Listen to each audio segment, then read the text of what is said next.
and we'll go around for announcements. So, Chris?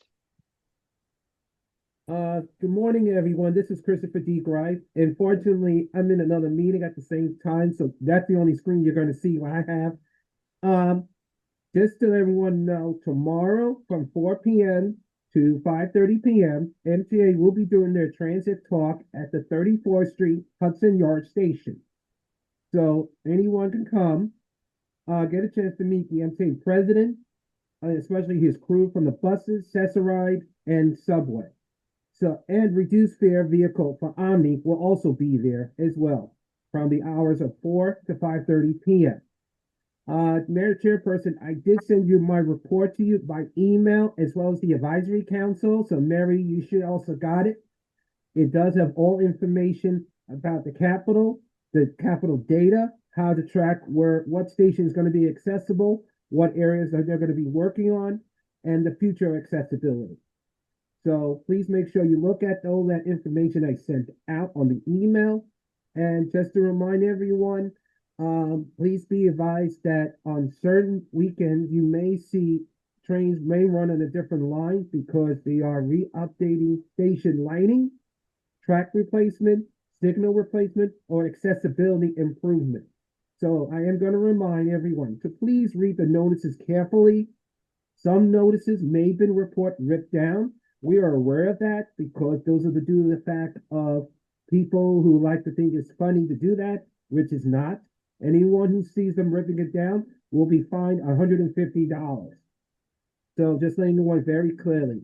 Yes, I was in Albany. I did speak up there in transportation. We do see a lot of elected officials are still continuing advocating for all types of transportation. Just be glad we have trains and buses and access right here in New York because further up north, there's nothing. It's very hard for them.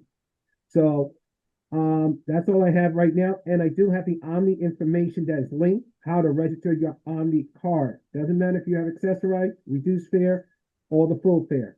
Make sure you keep your card secured. Thank you. Thank you, Chris. Arata, Maya.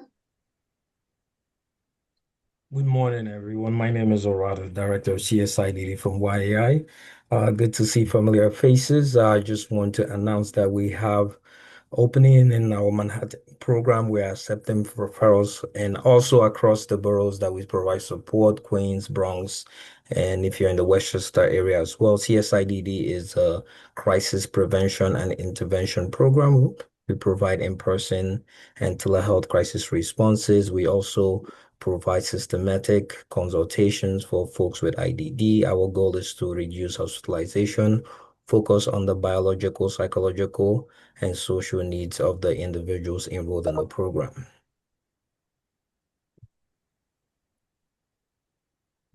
Thanks, Arata. Any other announcements going around the virtual Zoom area? Good morning. My name is Angelica James from Unique Care Community Services. So I would like to announce that we do have openings in our Manhattan Day Hab in-home respite ComHab after school summer camp program. Also, we do have opening in our other programs in the Bronx, Queens, and Brooklyn as well.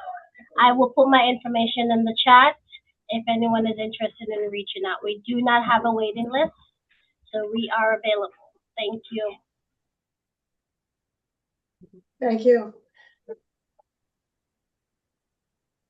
Any other announcements in the virtual? Then going around the room here. Hi, I'm so sorry. Really quick. Hi, everyone. My name is Nisha Tumber. I'm from Person-Centered Care Services. We're based out of Staten Island, New York, but we provide services across New York City, and primarily self-direction is kind of our big one in the outer boroughs. So this is my first time joining the Manhattan Chamber, so I just wanted to say hi, everyone. I'm sorry, the Manhattan Chamber, the Manhattan Disability Development Disabilities Council, and something cool coming up within PCCS. We're hosting a virtual forum for marriage equality at the end of this month, and I'll share the link in the chat box. A little bit about it. We have 3 panelists, one who got married and lost her services, one who is in a long-term relationship but refuses to get married, and a parent of someone to kind of just share their perspective. And we would love to invite all of you to this conversation and this dialogue. And I'll share that in the chat box. It's really nice to meet all of you. Thank you, Nisha, and welcome. Any other announcements virtually? Then in the room, Ellie? New York City Fair is hosting a not town hall. We're not calling it a town hall. We're calling it a discussion. I don't know, Wednesday, March 11th from 7 to 8:30 p.m. It does concern the budget, money, what we don't have in it. Details coming and registration coming, but save the date, Wednesday, March 11th. And we'll figure out what to call it soon. An informative gathering. as they Exactly, always yeah, are. what you need to know. Any other announcements in the room? Then I have an announcement and a reminder of save the date. The 5 borough developmental disabilities councils are once again joining together to host a virtual legislative town hall, which will be held on Friday, March 6th. The save the date flyer should be on our website. I do have some here. It's from 10 a.m. to 12 noon, and we're changing up the format a bit this year. So what we're going to be doing this year is we will be having a series of 4 panels that will be led and interactive with representatives from the legislature, as well as parents, self-advocates as well. The 4 panel areas are workforce, housing and aging, health equity, and education. So we'll have a series of these 4 panels that we'll be going through. And this event has always been a huge success, especially since we combined with the other DD councils.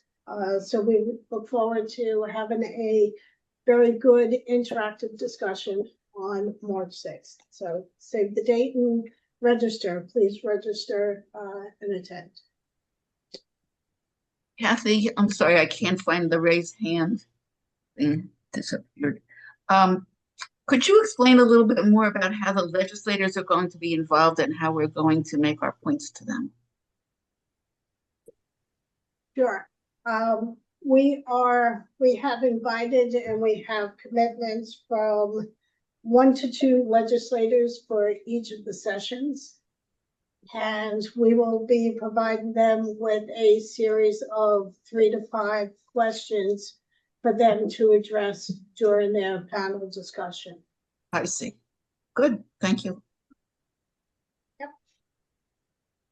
We found it, and Margaret, I'm sure you very much know this, but we found that in the past, the legislators that have attended, will be there, they'll sit there, they'll listen. Some of them have vocally spoken in support of our requests, but then we lose them afterwards. So what we're trying to do is to get them to be more interactive and more a part of this process. Okay, good idea. Thank you. Yep. Any other announcements? I just want to say that you all should be here because the food is fabulous. Yeah, you're missing out. And yogurt and fruit and muffins, and it's just amazing. We're gonna have a lot of leftovers, Well, you can leave now and get here mid-meeting. But seriously, there is something very beneficial about in-person, whatever. So I don't know what your excuses are, but This is Never mind. Chris. This is Chris. I'm actually at the MTHQ, so I'm actually in another meeting at the same time. Just letting you know, so that is my excuse. Because normally, if I didn't have that meeting, I would actually be there. Good. Good. And right Look now forward to I seeing got you in locks person. over here. Dilem?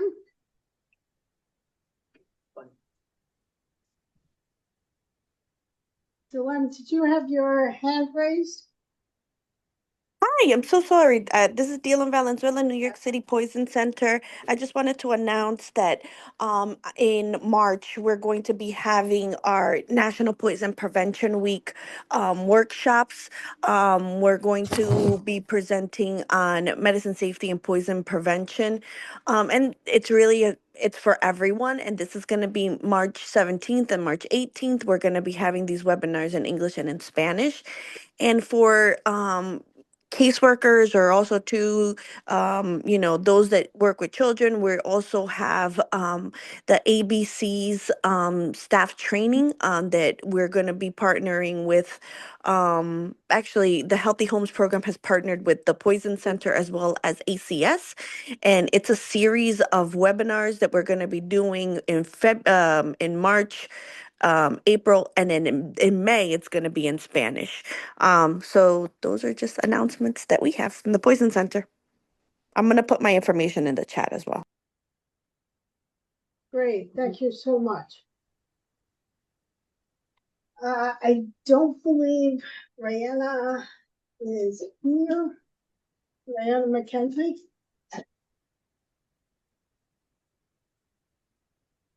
Then we will move on to state updates.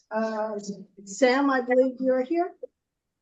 Good morning. Can I ask for a few more minutes? I'm having a lot of technical difficulties on my end. I'm actually logged in on my phone. I'm having a lot of trouble with my laptop. Would you mind coming back to me again? I do truly apologize. Not a problem at all, Sam. Kate, you want to jump in with IAC's report? Sure. Hi, everyone. Sorry, I'm just adjusting my standing position here. So last week, actually, I don't get to be here very often. Usually this is, we have our education committee on the same day, so it's really, really nice to see the Manhattan Council, a lot of familiar faces and a lot of new friends and advocates. So it's nice to see everyone today. IAC is just getting back from our lobby days in Albany last week. Many of our members, more than 100 of our members had, I think, more than 150 meetings with state legislators and decision makers, health committee, other state agency representatives. So we're going to talk a little bit about our asks since the budget's come out. I believe Mary was here last month and reviewed some of the budget. And of course, we'll go over that as well in the upcoming March 6th event, the town hall. There's going to be a lot of conversation about that budget and everything else that Kathy was talking about. Just to toggle to my screen, and please, at any moment, Kathy, if you could interrupt me. I'm not going to be able to see if somebody has their hand up, but just let me know. So I want to share our updated, and do you mind if I share my screen? Just to share the updated. Okay, okay. You should be able to. If not, let me. You should be good now. Okay.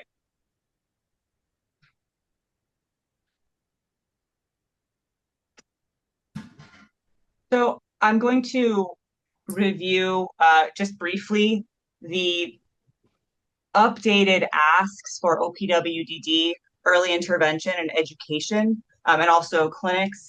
These are post the governor's budget, which was released on January 20th.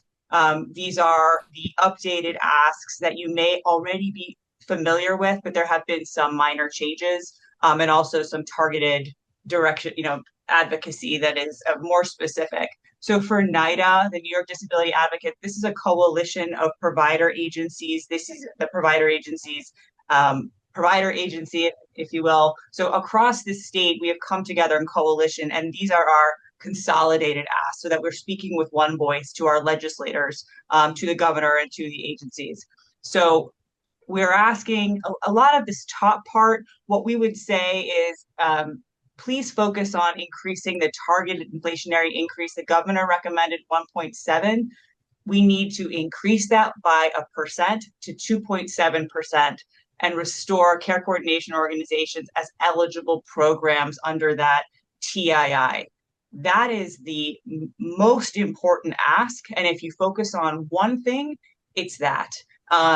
Please ensure that you are talking to other families, you are talking to your colleagues about communicating with legislators and asking them to make this a priority. They may tell you that they care. They do. We've spoken to a lot of our legislators. We need them to make it a priority in their one house budgets. So when they're talking to their leadership or the leadership of the health committee, we want them to say, will you prioritize this ask for OPWDD, this 1% increase to 2.7% in your budget? And please include the care coordination organizations, because as you all know, we cannot do this work without care coordinators. They have been left out of these increases in years past, so it's most important that they are included moving forward. There are a number of what NIDA and coalition members have deemed the care force. This is our workforce. This is our frontline, most important employees, our DSPs, who make the work that we do possible. These care force and affordability initiatives, they are outlined. I'm going to show you where on the back of this page. And Kathy, have you already sent this out, or I will upload if I can to the chat, or I can send to you. There have been a number of one-pagers that have come out. This is the most up to date, and it really details these individual care force initiatives, like ensuring that DSPs receive a housing lottery preference. Whenever, we in our local communities, whenever there's a housing lottery, there's preferences for people with disabilities, people from the neighborhood, et cetera. We want DSPs to also have preference in those housing lotteries. Similarly, the Sony May Care Force homeownership incentive, that similarly provides an incentive through interest rate deductions and down payment assistance for DSPs. There are existing programs like this. We want DSPs to be included. The healthcare enhancement program, with rising healthcare costs and also all of the cuts to the essential plan and the ACA, our provider organizations are seeing, at the same time that they're dealing with rising costs and operational costs, we're also seeing a number of DSPs who are no longer receiving, and just employees generally, who are no longer receiving the stipends for healthcare and are moving on to employer plans, or are struggling, making decisions between putting food on the table and childcare and other things and paying for health insurance. So this Restore the Healthcare Enhancement Program would provide $2,500 in an annual credit per eligible employee, to relieve some of that burden. So there's a number, again, of care force initiatives here. Please take a look at them. This is front and back. And really, number one, if there's one thing that you get to say, please, the care force affordability initiatives are really key. The targeted inflationary increase for the entire field is crucial. So for education and early intervention, the governor put nothing in her budget for early intervention. We used to say that early intervention, and you can still say that early intervention in New York State is in crisis. We're kind of past that point. It's so bad that there are counties upstate that do not have any in-person providers. There are increasingly, just before we went up to Albany for lobby days, another provider among a handful of others this year are closing their doors. I don't believe they've announced yet, but they'll be closing in April. This is devastating for, we know early intervention, the impact of early intervention on the life of an infant and toddler and their families is, actually, it's calculable. They've done the research, they've done the long-term research. More than 42% of infants and toddlers that receive early intervention do not end up needing special education services. We love special education. We advocate for it. We want a robust special education service system. However, the earlier that we can intervene and decrease the need for future services, or increase the accessibility of other services for our youth and families, the better. It is mind-boggling that we are defunding this system by not having an increase, and there has not been an increase meaningfully for years. So we cannot recruit and retain providers. Bottom line, early intervention, pardon me, I'm not on the early intervention page, excuse me. Early intervention must be a priority. We really need the members of the health committee, Gustavo Rivera and Amy Pollan, to prioritize early intervention in their budget this year. Make demands. It's untenable. New York State is 48th in the nation in terms of the timeliness of evaluations. If you don't receive an evaluation, you don't get services. You don't get the diagnosis you might need. You don't get the designation. You won't be connected to a service coordinator. It all starts with evaluations. It's unacceptable that New York State is 48th. We don't want to be 48th in anything. Certainly not early intervention. These are babies. So I think that speaks for itself. Our asks are to implement the 5% rate increase that was already promised and just has not been implemented. Part of it is with CMS. We are asking for them to implement the state share. They will know what this means. If you want to provide the documentation, if you want to say, early intervention is really important to me, to my family, here's what it meant. It's unconscionable that we're not, any word you can come up with, it's understating the gravity of what we've done to the early intervention system by refusing to fund it. The 8% stabilization, we're asking for an 8% increase for early intervention. We're asking for, again, the early intervention reform bill would be just dollars to implement a rate study so that New York State could have the documentation it seems to need to understand how horribly underfunded early intervention services are. The truth is they know, but this would be further documentation and be harder for them, again, we hope, to delay an increase. And then administrative stabilization. This is something that the Early Intervention Coordinating Council is asking for. Essentially, there have been so many administrative changes in early intervention over the past years that we're asking for a moratorium, a pause on any additional regulatory or administrative changes. And then moving on to education. This is pretty short right now. Education for our 4410 special education preschools and 853 school age programs really happens later in the spring. It is by a different process called a tuition methodology letter. What we're asking for now is to fund FAPE 22. There was a Supreme Court ruling, and New York State's Office of Counsel within the Education Department agreed that New York State has actually,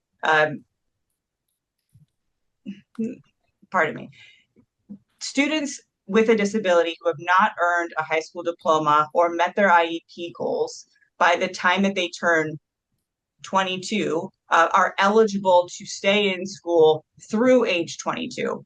We need the state to amend the education law because right now special education ends at 21.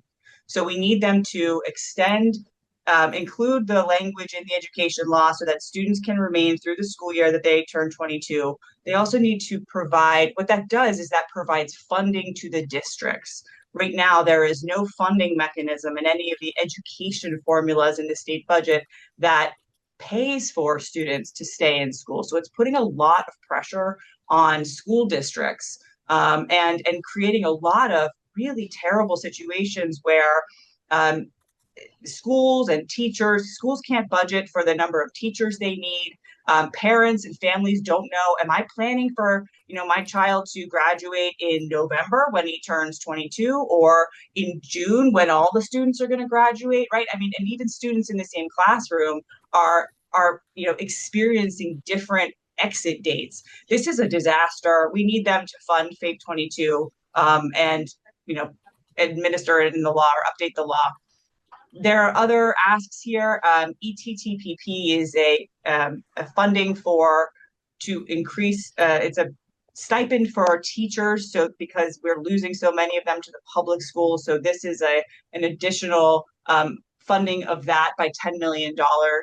And then there's an additional ask around centers of excellence. This is to fund clinical teams to ensure that in-state schools, residential programs are able to support students here in New York State without having to send them out of state. I'm going to put these documents in the chat, and I'll certainly send them to Kathy. These are the most up-to-date, hot off the presses. If there's any questions about any of this, I'd be happy to take questions. And then I have just a couple updates from IAC. How am I on time, Kathy? You're good, Kate. Okay. I love to talk. Kathy knows that. Are there any thoughts, any questions? Okay. I'll put. I have a question. Oh, great. Is that Ellie? Yeah, it's Ellie. Some of us have been at this a very long time. I'm looking at Margaret and Mary. And anyway, as family members, we don't understand what the argument against any of this is. So when we walk into a legislator or anywhere and talk about the need for preschools, anything, we understand what the need is. We could be walking, but what? How can they? What takes precedence? What's the argument against any of this from a legislator? Yeah, one of the things that I would say is that there is no argument against it. It's just not their priority. In general, they don't, many legislators, and there's going to be increasingly, I don't know if folks have been seeing the number of legislators who are not going to run. So there have been a lot of folks who are planning to step down. And so there's going to be some open seats. This is an opportunity, next year to educate folks. That's Ellie, to your point, there really is not an argument against it. There's a lot of a lack of understanding of the role that 4410 special education preschools play and that 853s play. A lot of legislators do not understand the difference between a state-approved school that receives, is regulated by the state and the health department and OCFS and everyone else in the city, and the private special education schools that the city is spending more than $1 billion and increasing amounts of hundreds of millions and over $1 billion to fund through impartial hearings and Carter cases. So if you can say, not only is this important for students, this is important for the city's bottom line. We really want schools, and if parents want to talk to schools, we have to get our legislators into our school programs, because when they see the work that we do, they get it. They understand the impact to local, employees, their districts, to students in their districts. But your point is well made. Early intervention is really mind-boggling, and I have to say we've sat with a lot of legislators at this point who agree. Our asks tend to go into a black hole of the Department of Budget, and it's been really challenging. So we've met with members of the Health Committee. We've met with leadership at the Bureau of Early Intervention. They agree that the system is underfunded. I think, yeah. Sorry. We've all threatened to bring our kids up and just leave them in the war room for 10 minutes or whatever might happen. And we understand why we can't do that, or why we shouldn't do that, or the ramifications of it. But honestly, I remember, I don't know how many years ago, I planned to testify at Morton Street, and I brought Katie along with me. And on cue, no, not on cue, but just because she was Katie, she had a seizure in the lobby, and everybody rushed out and said, oh my God. And I'm thinking, well, that's life, and maybe we just need a bunch of videos like that or something. There's some disconnect between their kids and our kids, right? And if we could it's true. I was gonna say, Ellie and Kate and everyone, I think the thing is that they don't experience, Right. they don't have the experience Like in take the that kid way. for a week. Right. And like Kate said, we need to bring them into our schools so that they can see, or Yeah. maybe video clips. But I think the words come in and out. They may have some kind of impact, but like Kate said, not a priority. I think they don't have that experience, they don't live it or see it. And that makes a difference. I think that makes a difference. Agree. To your point, what we've just you all have been doing this much longer than I have. There are so many staff members in legislators' offices who are really have a tremendous amount of influence and power over what their legislator prioritizes. So we would encourage everyone to, of course, do your best to invite legislators into your programs, but also request the meeting with the staff person, take the meeting with the staff person, the legislative director, the chief of staff, whomever it is, help them understand. It's a years-long project. In particular, this year you could say, wow, the state is focusing on universal childcare, except for this huge gap of students with disabilities who have been underfunded for years, right? We can't really say this is universal and leave out all these kids with disabilities. The other thing I'd say is just from a legislative standpoint, we have all these schools that have oversight from the state, that have budgets. And then you have these private special education schools, which, by the way, there is a place for them, but we should fully fund our state approved and state funded special education schools that were designed to meet this need and have the specialists that we need if we could just retain the staff. As opposed to spending double and triple sometimes to special education schools that have no regulatory oversight, are not required to uphold the same standards, for good or bad, that our state regulated A53s are. You have a bunch of people with hands up, but one thing, everything that we're talking about applies to not only the ed or the That's EI, right. it applies to everything. So You're right. Just generalize. Chris, you have a comment? Yes, I'd like to add something that, when I got a chance when I was in Albany, the beginning of the month, and I actually attended the mental health one, and I saw the commissioner, as well as not just one commissioner, all divisions of commissioners on Wednesday. And it was interesting hearing the elected officials mentioning not just the health, not just education, but questions they're mentioning about our children. And it was like, wait a minute, you're asking these questions, but my question is where they should be, where the staff needs to pick. I agree with Ellie. The staff needs to attend, but at the same time also is we just got to make sure that the elected officials are seeing all this, because it's like all of a sudden this year, I think some of them are waking up, some are still taking a winter's nap, and some of them are back here because there's no session. And I think there's an opportunity that we got to remind them that we need these services across the board, from education to healthcare, because there is a lot of things coming down that we got to make sure the budget is safe. Because right now there's a lot of issues going on with federal, and it was mentioned in Albany. And Kate, just to add your thing, it would be nice if people want to testify.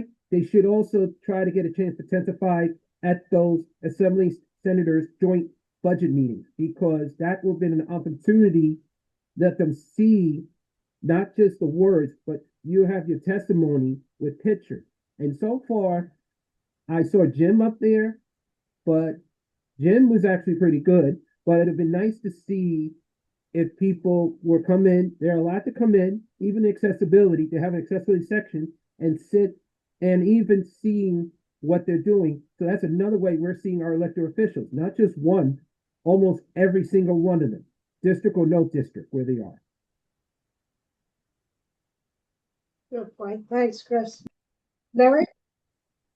I think that they may not have children like ours, but what they do have is children they worry about all the time, and they know what that feels like. And what we have is people that we will worry about all our lives and worry about from when we're not here anymore. And they can, I think, if we make our case, identify with that fear of how will my kid do in school? What will their future be? And things like that. That is something that's universal. Worrying and caring about your children. And we share that. Absolutely. I think both to your point and to Chris's point about either testifying, I know a lot of us also submitted testimony, but it's a great point. That, Mary, to your point, what I meant to say about the staff members is that a lot of staff have, we've run into staffers that had a parent who was a teacher in a 4410 program and wanted to stay but could not because of the pension benefits that the UFT or we're teaching in a public school offers. We're teaching public school kids with the most highest support needs, and yet our teachers don't have access to the same pension plans. They're paid equal or less for a 12-month program versus a 10-month program. But a lot of the staffers that we met more last week who have, I have a younger brother with a disability. My mother was a special education teacher, right? So-and-so was a DSP. It's, my brother, we are everywhere. And so making those connections, to your point, either on a personal level, on a human level, and just in terms of the fabric of New York City, it's easier than we think. I think a lot of times we think it's harder. We're going to have to get all the minutia or the details of these asks, right? They're going to ask me something I'm not going to be able to answer. Fine, great. I know what, I don't know the answer to that, but let me connect you to Kate or Kathy or, one of us. Our names are on these flyers. So you don't need to know everything. We don't know everything. We have lobbyists too. So don't worry about that part. We just need you to talk to legislators. If it's okay with you, Kathy, I have just two more updates. Sure, absolutely. One is that IAC has a conference coming up on March 5th. March is going to be really busy. I know it's the 5th. We have our town hall on the 6th, and then NYC Fairs event on the 11th. And then there's a rally in the Valley on the 13th, but I'll go through that. So IAC is having a conference in partnership with Eden 2 and, forgive me, other folks. Oh, CUSAC. Thank you. On autism and aging. So planning for a lifetime of quality supports. It is a full day conference from 8:30 to 5. It's $100 for members, $150 for non-members of IAC, and it'll be across the street on West 30th Street, right here by Penn Station. That is happening. I put the registration information in the chat. Also, very important, OPWD has proposed regulations around Article 16 clinics to streamline the folks who are eligible to receive services from an Article 16 clinic. We are very concerned at IAC about and many are concerned about what this will mean for people with developmental disabilities who do not have OPWDD eligibility for any number of reasons. Either they do not qualify, but they still have a developmental disability or an intellectual disability, or they cannot get through that OPWDD eligibility process.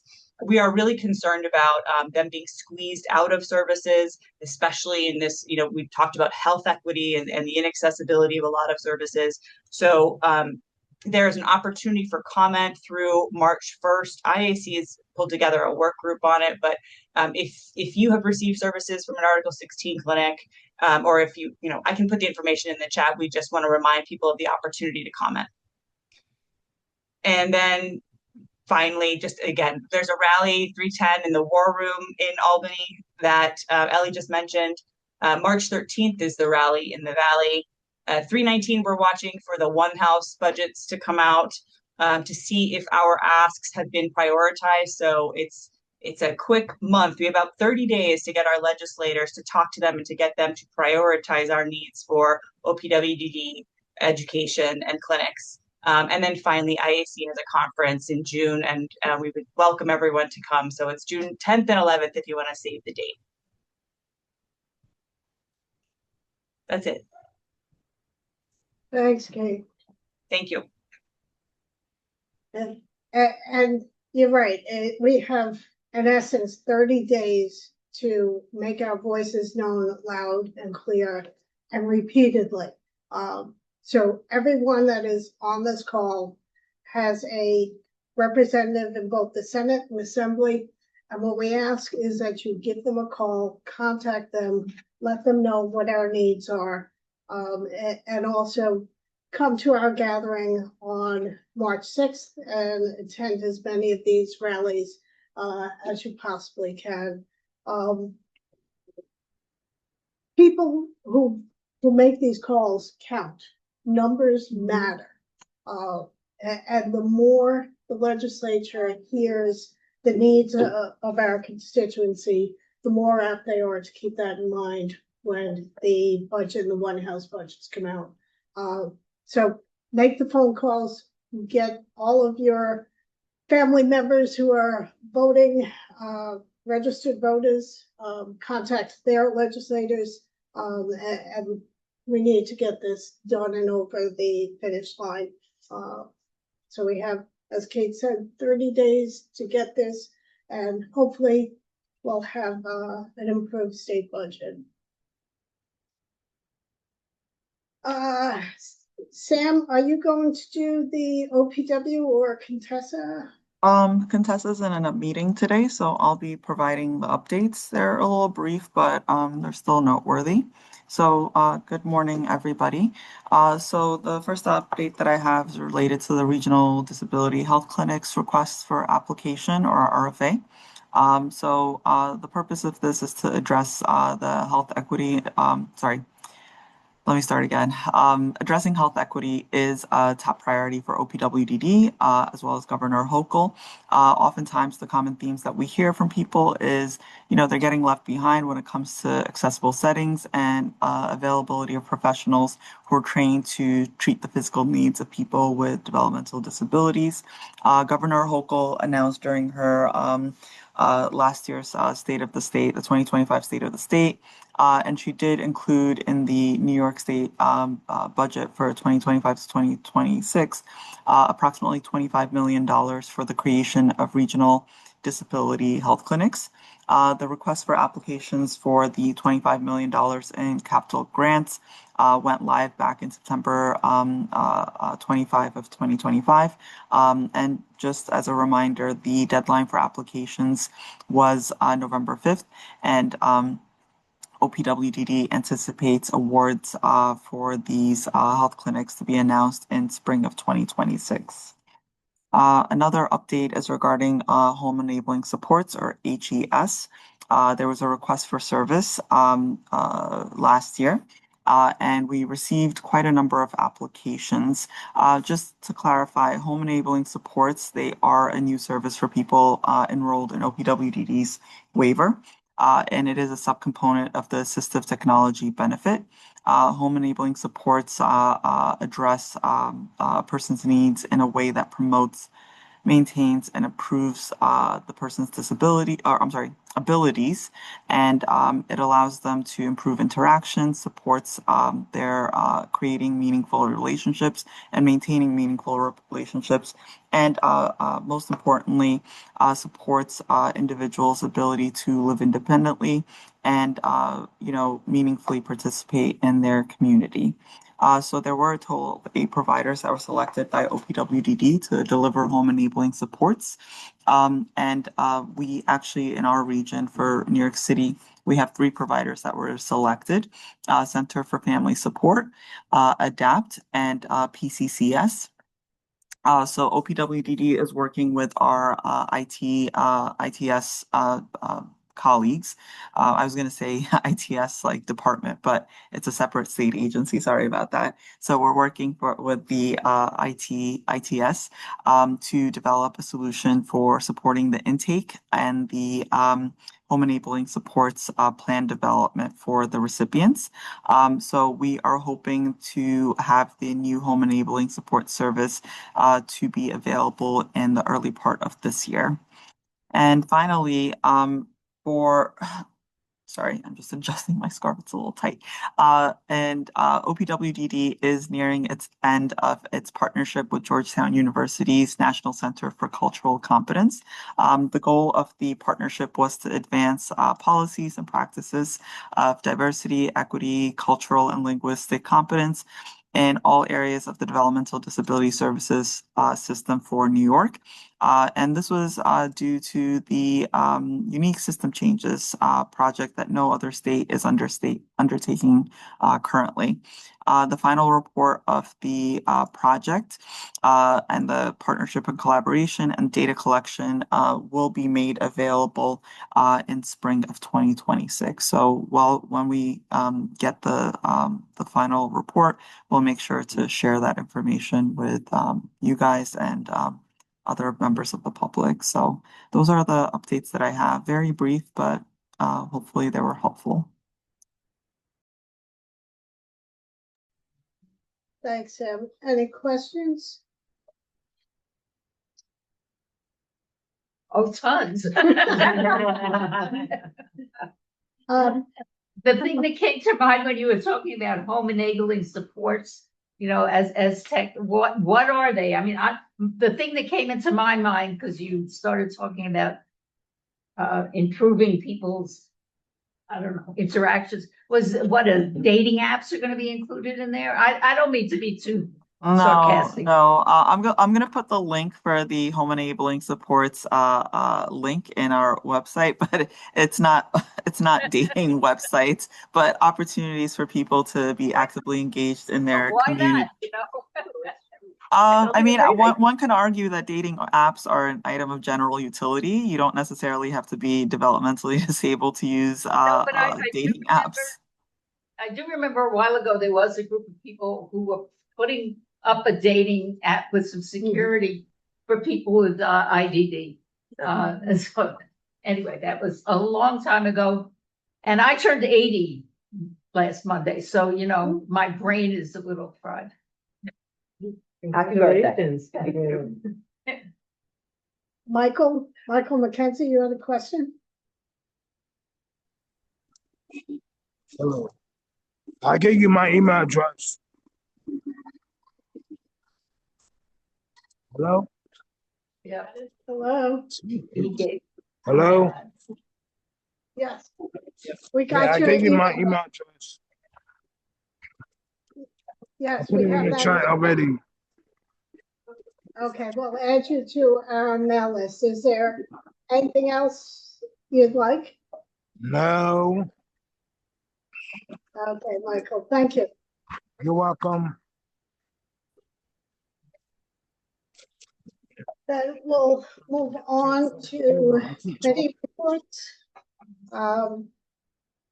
Manhattan Family Support Service Advisory Council, Mary? Hi, everyone.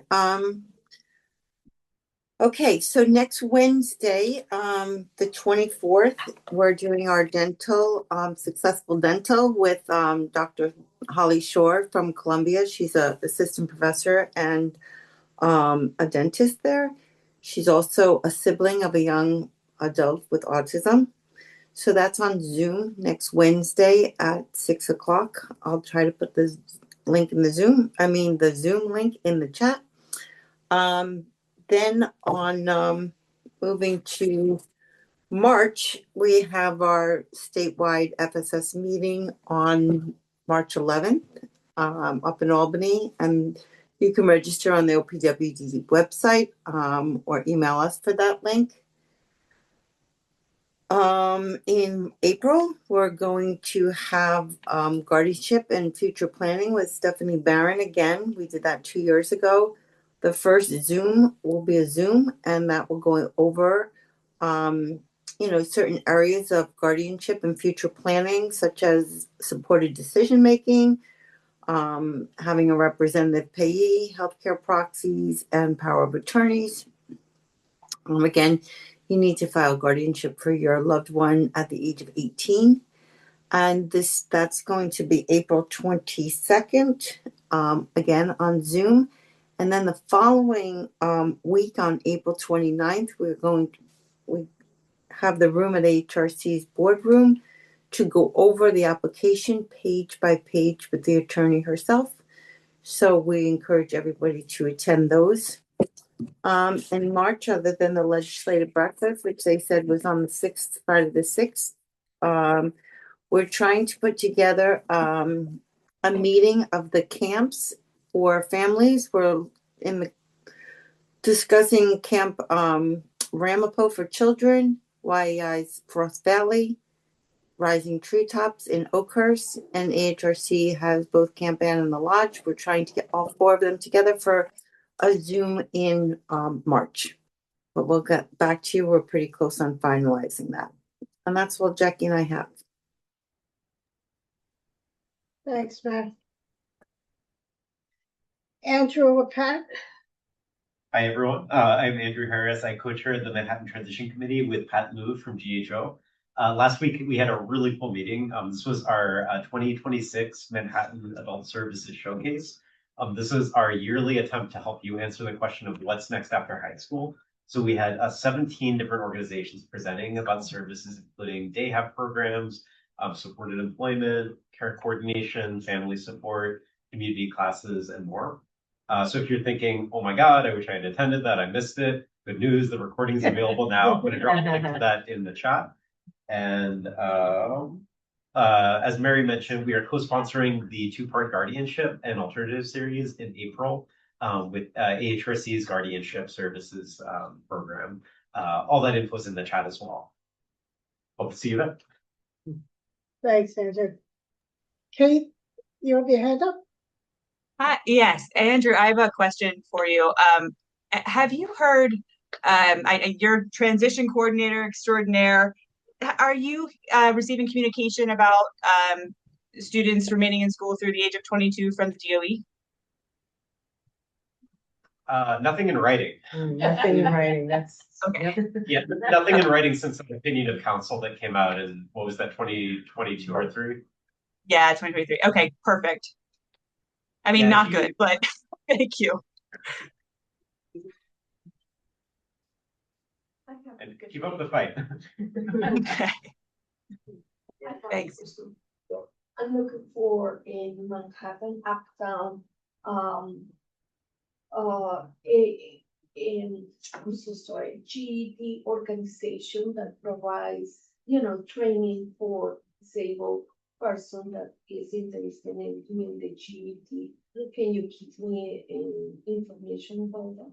Oh, sure. Yeah, New York City actually has a directory of GED prep programs. I'd be glad to share some info with you after the meeting. No problem. I'm sorry. Oh, no, that's okay. Somebody That's why why in person is why we have. yeah. Ask the questions. Okay, then our last committee is our Family and Provider Information Committee. Memwati? Hi, good morning, everyone. Wendy is working on our next presentation, but it's going to be on March 11th at 10 a.m. I will put the Zoom link back in here, but it'll be auto-forwarded out back to everyone. And then anyone who newly wants to register as well, we'll send that information out. Thanks, Memwati. Any other questions, comments? Yes. The directory is you all should have received, if not you, someone at your agency should have received information regarding the Manhattan Family Support Resource Directory, which is updated every year.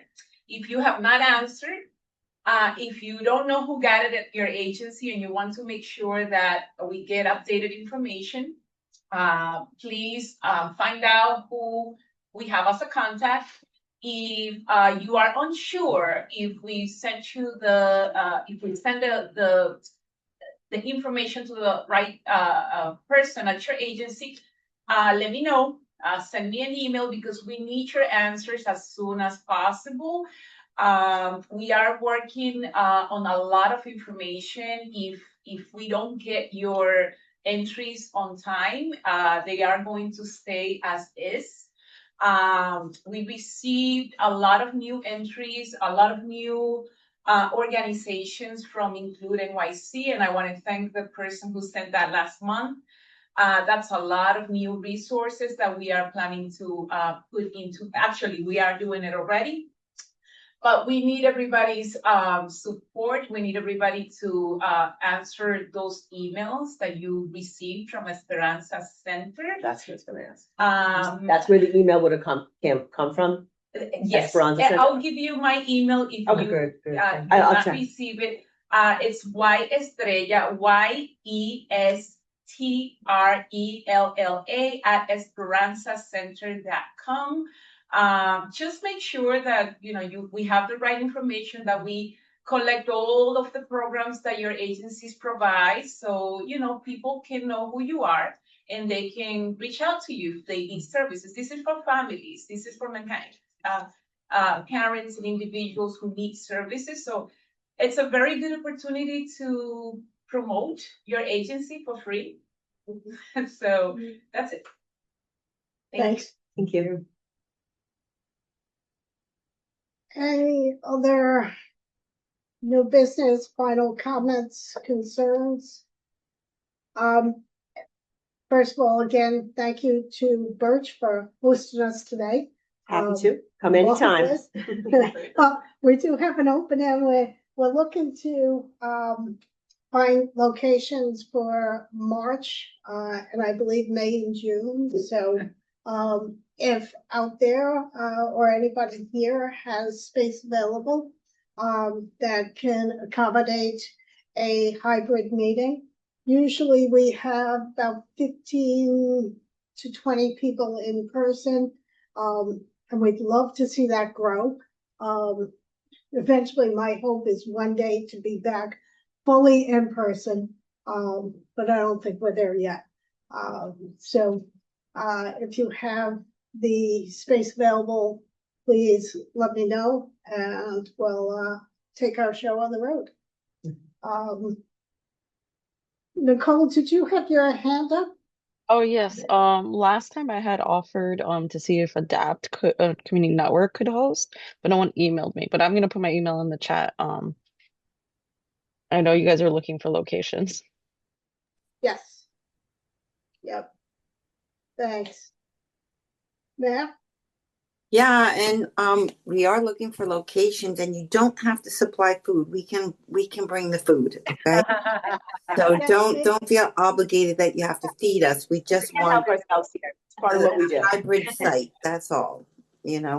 But like Ellie said, and the only reason I'm on Zoom is I'm in Boston. But it is important for us all to get back together.